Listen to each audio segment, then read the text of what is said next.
এরকম একটা হাউস আপনারা তৈরি করে ফেললেন, কিন্তু কথা হচ্ছে সবচেয়ে বেশি ঝামেলার সম্মুখীন আপনারা হন যখন হচ্ছে আপনার পানিটা পরিষ্কার করতে হয়। দেখা যায় অনেকের পানি ছাড়ার ব্যবস্থা থাকে না। আমার এই পুকুরে কিন্তু পানি আছে আপনার প্রায় 1 বছর যাবত। তো এই 1 বছরে একবারও কিন্তু আমি পানি চেঞ্জ করিনি, অর্থাৎ পুরোপুরি পানিটা সেচে আমি বের করে দিইনি। তো দেখলেন আমরা কিন্তু পানি পরিষ্কার করার যে পলিসিটা, অর্থাৎ পুকুরের পানি পরিষ্কার করার পলিসিটা আপনাদেরকে দেখালাম। তো এখানে সিক্রেট তেমন কিছুই না। দেখা যাচ্ছে যে যারা জানেন না যে এইগুলা কিভাবে পরিষ্কার করা যায়, বলা যায় অর্থাৎ বায়োফ্লকের হাউস, তাদের জন্যই কিন্তু আজকের ভিডিওটি করা হচ্ছে এবং দেখানোর চেষ্টা করতেছি যে কিভাবে পুকুরের পানিটা আমরা পরিষ্কার রাখি। আসসালামু আলাইকুম দর্শক, আশা করছি আপনারা সকলেই ভালো আছেন। প্রিয় দর্শক, আপনারা জানেন যে আপনাদের জন্য আমি কৃষি বিষয়ক বিভিন্ন প্রতিবেদন তৈরি করার চেষ্টা করি এবং মাঝে মাঝে আমি আমার যে একটা মাছের প্রজেক্ট আছে, অর্থাৎ মাছের একটা হাউস আছে আমার, সেটা আপনারা জানেন। এর ভেতরে কি কি মাছ আছে এবং সব ধরনের মাছই কিন্তু এর ভেতরে আছে, সেটা আমি আমার গত একটা ভিডিওতে আপনাদেরকে দেখিয়েছিলাম যে ছোট্ট এই মাছের হাউস, এটাকে বায়োফ্লক বলা যায়, কারণ পুরোপুরি বায়োফ্লক না, আবার সেমি বায়োফ্লক বলতে পারেন আপনারা। তো বাণিজ্যিক উদ্দেশ্যে কিন্তু এই মাছটা চাষ করা হচ্ছে না। তো আজকে আপনাদের মাঝে খুব গুরুত্বপূর্ণ একটা বিষয় নিয়ে আলোচনা করার জন্যই কিন্তু মেনলি আজকের ভিডিওটি তৈরি করা হচ্ছে। অর্থাৎ আজকের প্রতিবেদনে আপনারা জানতে পারবেন যে আমি কিভাবে এই পুকুরের পানিটা পরিষ্কার রাখি। দেখা যায় কি অনেকের বাসায় হয়তো এরকম একটা হাউস আপনারা রেডি করতে পারেন, যে কোনো টাইমে দেখা যাচ্ছে যে এরকম একটা হাউস আপনারা তৈরি করে ফেললেন, কিন্তু কথা হচ্ছে সবচেয়ে বেশি ঝামেলার সম্মুখীন আপনারা হন যখন হচ্ছে আপনার পানিটা পরিষ্কার করতে হয়। দেখা যায় অনেকের পানি ছাড়ার ব্যবস্থা থাকে না। আমার এই পুকুরে কিন্তু পানি আছে আপনার প্রায় 1 বছর যাবত। তো এই 1 বছরে একবারও কিন্তু আমি পানি চেঞ্জ করিনি, অর্থাৎ পুরোপুরি পানিটা সেচে আমি বের করে দিইনি। তারপরেও কিন্তু এই পানি ভালো আছে এবং এর ভেতরে মাছ হচ্ছে, আপনারা দেখতেছেন।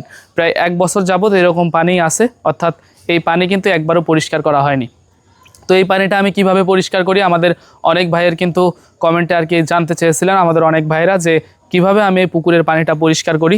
তো ওই ভাইদের জন্যই কিন্তু আজকের ভিডিওটি করা হচ্ছে। অর্থাৎ আপনারা যদি বাড়িতে এমন ছোট্ট একটা হাউস দেখা যাচ্ছে যে বানান, যে আপনাদের পরিবারের মাছের চাহিদা মেটানোর জন্য, সেক্ষেত্রে পানিটা কিভাবে পরিষ্কার করবেন ওইটাই জানাবো।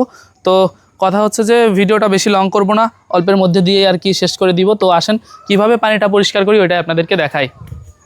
কথা হচ্ছে প্রাথমিক অবস্থায় পুকুরের পানি পরিষ্কার করার জন্য নরমালে আপনারা যখন একটা পুকুর তৈরি করেন তখন কিন্তু স্বাভাবিক আমাদের যে সমস্ত মাটির পুকুর থাকে, স্বাভাবিক মাটির পুকুরে কিন্তু আপনার পানি পরিষ্কার করার জন্য আপনারা চুন ইউজ করেন। তো আজকে আমিও চুনই ইউজ করব, অর্থাৎ কি চুন দিচ্ছি ওটা আপনাদেরকে দেখাবো। একটু ক্লোজ হন, তাহলে বুঝতে পারবেন যে কিভাবে আমি এই পানিটা পরিষ্কার করব, ওইটাই দেখাবো। এই যে দেখতেছেন, এটা হচ্ছে চুনের পানি। তো এই চুনের পানি মেনলি দেওয়া হবে পুকুরে, আর এই চুনের পানি দিলেই কিন্তু পুকুরের পানিটা আশা করা যায় পরিষ্কার হবে। কারণ আমরা প্রায় এই যে বললাম যে গত 1 বছর যাবত কিন্তু আমরা এই পুকুর থেকে আপনার করি না, মানে পানিটা কিন্তু সেচে ফেলি না, অর্থাৎ কোনো পানি কিন্তু আমাদের পুকুর থেকে উঠাতে হয় না, শুধুমাত্র ওই চুন দিয়েই কিন্তু আমরা এই পানিটা পরিষ্কার রাখি। অর্থাৎ আপনারা নর্মাল মাছের পুকুরে যেরকম চুন দিয়ে পানিটা পরিষ্কার রাখেন, আমরাও কিন্তু ঠিক একইভাবে এর ভেতরে চুন দিয়েই পানি পরিষ্কার করি। তো এখানে সিক্রেট তেমন কিছুই না। দেখা যাচ্ছে যে যারা জানেন না যে এইগুলা কিভাবে পরিষ্কার করা যায়, বলা যায় অর্থাৎ বায়োফ্লকের হাউস, তাদের জন্যই কিন্তু আজকের ভিডিওটি করা হচ্ছে এবং দেখানোর চেষ্টা করতেছি যে কিভাবে পুকুরের পানিটা আমরা পরিষ্কার রাখি। যে এখানে কিন্তু চুন আপনার আনা ছিল হচ্ছে এতটুকু একটা জায়গায়, এটার মাপ কত কি দেখি সবই কিন্তু গত একটা ভিডিওতে আপনাদেরকে দেখাইছি। তো আজকে দেখেন পানিটা কিভাবে পরিষ্কার রাখি, অনেক ভাইরা কিন্তু জানতে চেয়েছিলেন এটা। দর্শক, যেমনটা দেখাচ্ছি পুকুরের পানিটা আমি কিভাবে পরিষ্কার রাখি, অর্থাৎ চুন প্রয়োগ করেই কিন্তু আমি এই পানিটা পরিষ্কার রাখছি। অর্থাৎ প্রায় 1 বছর যাবত আমি এই যে পুকুরে আপনার মাছ চাষ করতেছি, অর্থাৎ এই ছোট্ট হাউসে, পুকুর তো বলা যায় না এটাকে, ছোট্ট হাউস অর্থাৎ বায়োফ্লক হাউস। তো এই 1 বছরে একবারও পানি পরিষ্কার করা লাগেনি আমার, শুধুমাত্র এই চুন প্রয়োগ করার কারণে। তো পুরো পুকুরেই কিন্তু আমি পুরোটা এভাবে আপনার মাঝে মাঝে প্রায় মানে পানিটা যখন একটু ময়লা হয়ে যায়, এখানে কোনো হিসাব নাই যে 2 মাস 3 মাস পর দিই, এরকম না। দেখা যাচ্ছে যে যখন পানিটা আপনার হয়ে যায়, এই যে নষ্ট হয়ে যায়, ওই টাইমেই কিন্তু আমি চুনটা প্রয়োগ করে দিই। আর এই চুন প্রয়োগের ক্ষেত্রে সর্বপ্রথম আপনাদের যে বিষয়টা মাথায় রাখতে হবে সেটা হচ্ছে 1 থেকে 2 দিন আগেই চুন ভিজানো থাকে, অর্থাৎ এটা আর কি 1 কেজি মতো চুন নিয়ে এসে 1 থেকে 1.5 কেজি হইলেই হয়ে যায়। তো এটা একদিন মনে করেন আমরা ভিজায় রাখি, একদিন ভিজায় রাখার পরেই হচ্ছে এর কালারটা আসে এবং যে দেখতেছেন সাদা যে এইটা, অর্থাৎ মিশে যায় পানির সাথে, আর মিশে যাওয়ার পরেই কিন্তু আমরা এটা পুকুরে যেভাবে প্রয়োগ করে দিই। তো এই চুন দেওয়ার কারণে কিন্তু বলা যায় আল্লাহর রহমতে আমাদের এই পানিটা যথেষ্ট সুন্দর থাকে এবং পরিষ্কার হয়ে যায়। এখন যতটুকু পানিটা ময়লা আছে এই চুন দেওয়ার পরে কিন্তু এই ময়লাটা থাকবে না। এই চুনের কারণেই কিন্তু এই পানিটা আপনার পরিষ্কার হয়ে যাবে। তো চেষ্টা করবেন পুরো পুকুরের আশপাশ দিয়েও যেন চুন একটু দিয়ে দিবেন, মানে আশেপাশেও একটু দিয়ে দিবেন চুন, তাহলে দেখা যাবে পানিটা পরিষ্কার থাকবে।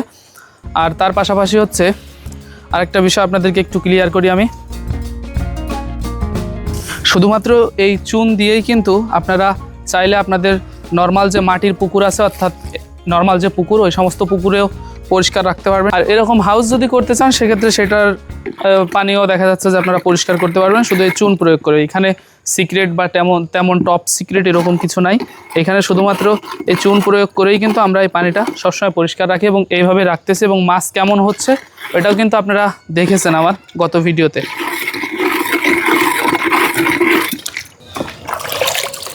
তো দেখলেন আমরা কিন্তু পানি পরিষ্কার করার যে পলিসিটা, অর্থাৎ পুকুরের পানি পরিষ্কার করার পলিসিটা আপনাদেরকে দেখালাম।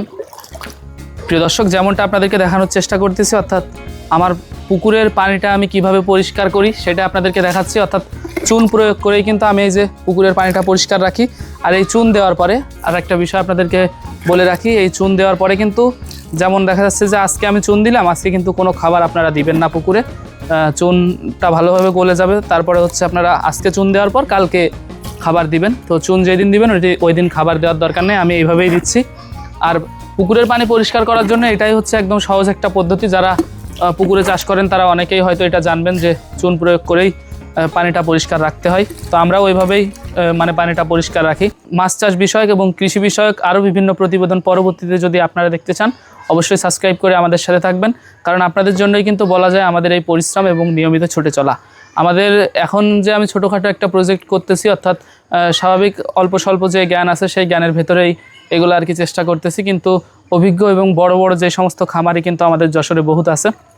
তো তাদের ভিডিও যদি আপনারা দেখতে চান, দেখা যাচ্ছে যে বড় বড় খামারিদের ভিডিও যদি আপনারা নিয়মিত দেখতে চান, তাহলে কথা হচ্ছে আমার কমেন্ট বক্সে জানাবেন যে আপনারা বড় বড় মাছের যে সমস্ত খামারি বা হ্যাচারি মালিক আছে তাদের ভিডিও দেখতে চান কিনা। দেখতে চাইলে অবশ্যই কমেন্টে জানাবেন, এবং কেমন ধরনের মাছ চাষ বিষয়ক কেমন ভিডিও আপনাদের পরবর্তীতে প্রয়োজন সেটা অবশ্যই বলবেন, তাহলে ওই ধরনের ভিডিও আপনাদের জন্য দেওয়ার চেষ্টা করব, কারণ আপনাদের উপকারের সাথেই কিন্তু বলা যায় এগ্রো নলেজ বিডির আবির্ভাব।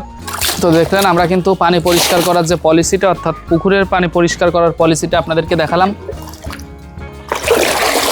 এভাবেই আমার পুকুরের পানিটা পরিষ্কার রাখা হয়। তো যে ভাইয়েরা কমেন্টে জানতে চেয়েছিলেন যে পুকুরের পানি কিভাবে পরিষ্কার রাখতে হয়, তারা আশা করা যায় আজকের ভিডিওটি পুরোটা দেখলে আপনাদের আর প্রশ্ন থাকবে না। আর পরবর্তীতে মাছরে কী কী খাবার দিচ্ছি ওইগুলোর ভিডিও ইনশাল্লাহ আস্তে আস্তে আসবে। তো ততক্ষণ পর্যন্ত সাবস্ক্রাইব করে অবশ্যই আমাদের সাথে থাকবেন।